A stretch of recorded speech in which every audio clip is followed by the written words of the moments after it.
نہیں ہے، قرآن کہہ رہا ہے۔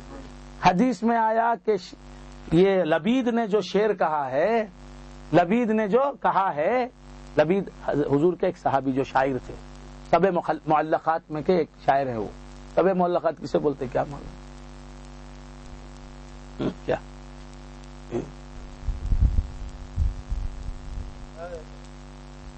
یہ تو علماء کے لیے ہے سلسلہ۔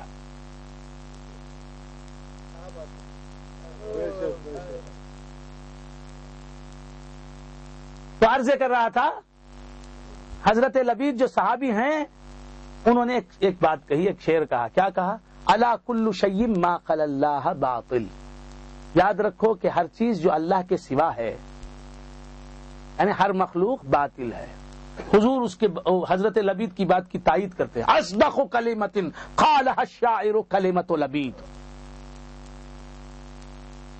شاعروں کی کہی ہوئی بے شمار باتوں میں سب سے سچی بات لبید کی بات ہے۔ کیا بات؟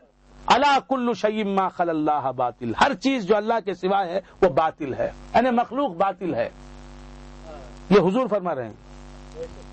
اور اللہ فرما رہا ہے ربنا ما خلقت هذا باطلا، اے پروردگار یہ جو تو نے پیدا کیا ہے یہ باطل نہیں ہے۔ سمجھ میں نہیں آیا؟ نہیں سمجھ میں نہیں آیا؟ سوال سمجھ میں آیا کیا؟ کیا سمجھ میں آیا؟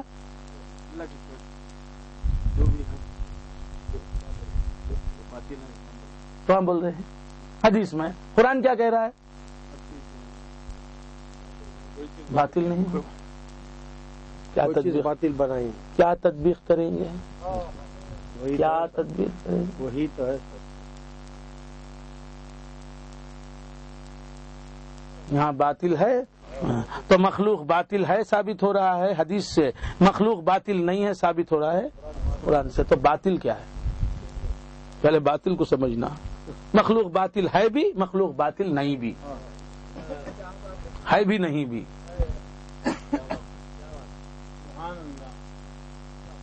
یہاں تو نہیں بول سکتا میں، اسے آنا پڑے گا، سیکھنا پڑے گا، دامن پکڑ کر کھینچنا پڑے گا، مجھ سے التجا کرنی پڑے گی، سمجھاؤ،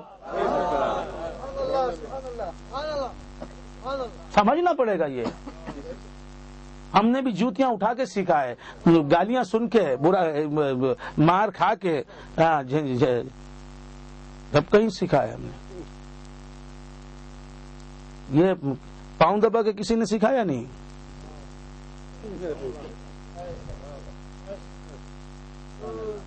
میں تو سکھا بھی دوں لیکن آپ سیکھ نہیں پائیں گے۔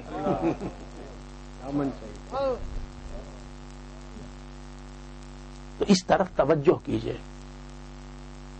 صرف توجہ ہو جائے نا تو فیضان جاری ہو جاتا ہے۔ توجہ ہو جائے، ابھی بول رہے ہیں، جواب دے رہے ہیں، قیومی شاہ صاحب جواب دے رہے ہیں، مجھے یہ بھی بولنا ہے،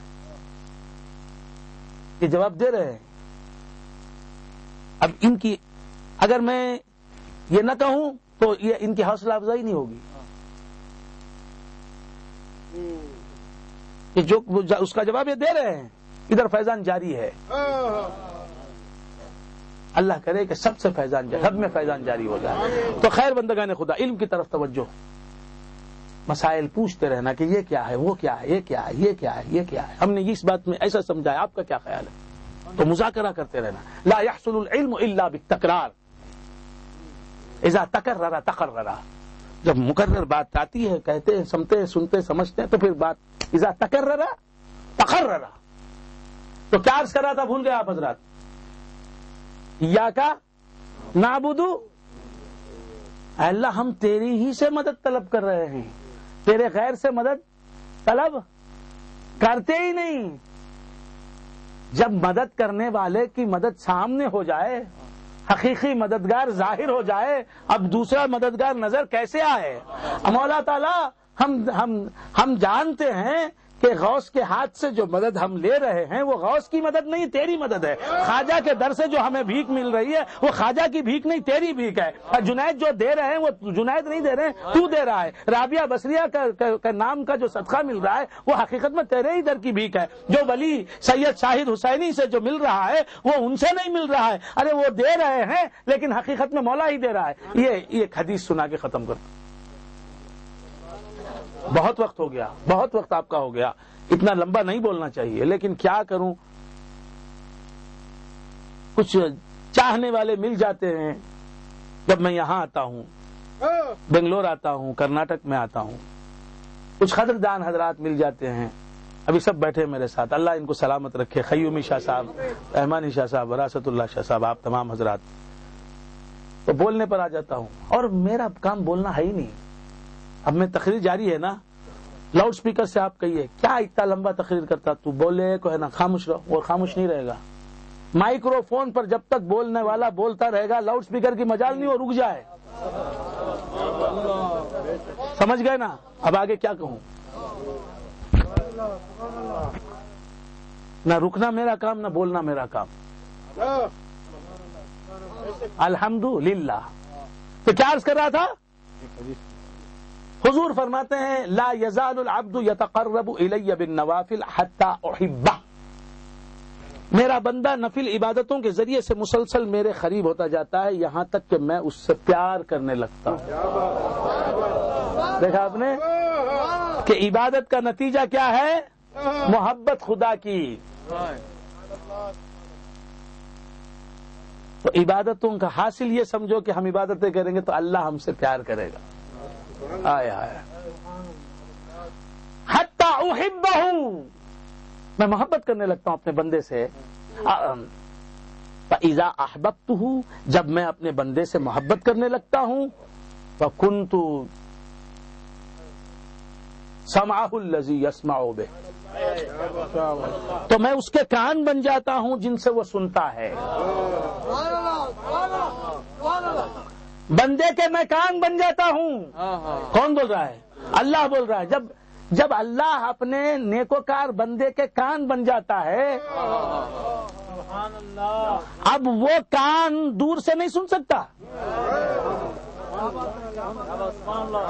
غوث اعظم تمہیں یہاں پکارے تو غوث اعظم بغداد میں سنتے ہیں کیا؟ ارے غوث اعظم کا کان اللہ بول رہا ہے کہ اس کے کان میں بن جاتا ہوں۔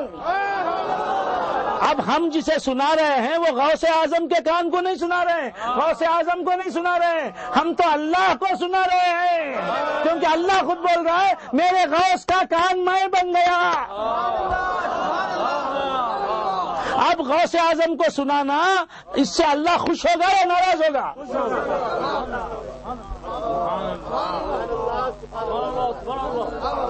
اب ہم اپنا دکھڑا سنا رہے ہیں غوث کو، تو کسے سنا رہے ہیں؟ غوث کو کہاں سنا رہے ہیں؟ اللہ تو کہتا ہے غوث کے کان ہے ہی نہیں نا، اس کے کان میں بن گیا ہوں۔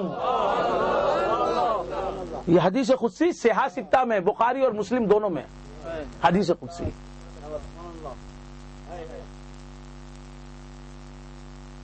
كنت سمعه الذي يسمع به وكنت بصره الذي يبصر به، اور میں اس کی آنکھیں بن جاتا ہوں جن سے وہ دیکھتا ہے۔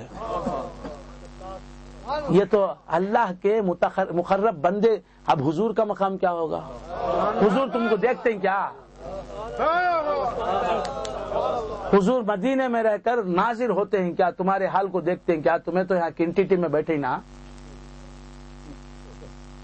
ہاں ہیں کنٹیٹی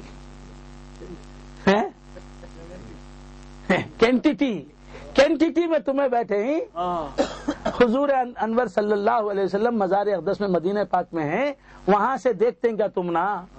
اللہ فرما رہا ہے میرے حبیب کے غلام کو میں یہ مقام دیتا ہوں کہ اس کی آنکھ میں ہی بن جاتا ہوں۔ میرے حبیب کا کلمہ پڑھ کر جو نفل عبادتیں کرنے لگا میں اس سے محبت کرنے لگتا ہوں اور اس کی آنکھ میں ہی بن جاتا ہوں۔ جب حضور کے غلام کی آنکھ خدا بن گیا تو وہ آنکھ فنا ہو سکتی ہے؟ جب خدا کہہ رہا ہے کہ اس کی آنکھ میں بن جاتا ہوں تو اب وہ کہیں سے بھی دیکھ سکتا ہے۔ بس سمجھ میں، خدا کہتا ہے، میں نہیں کہہ رہا۔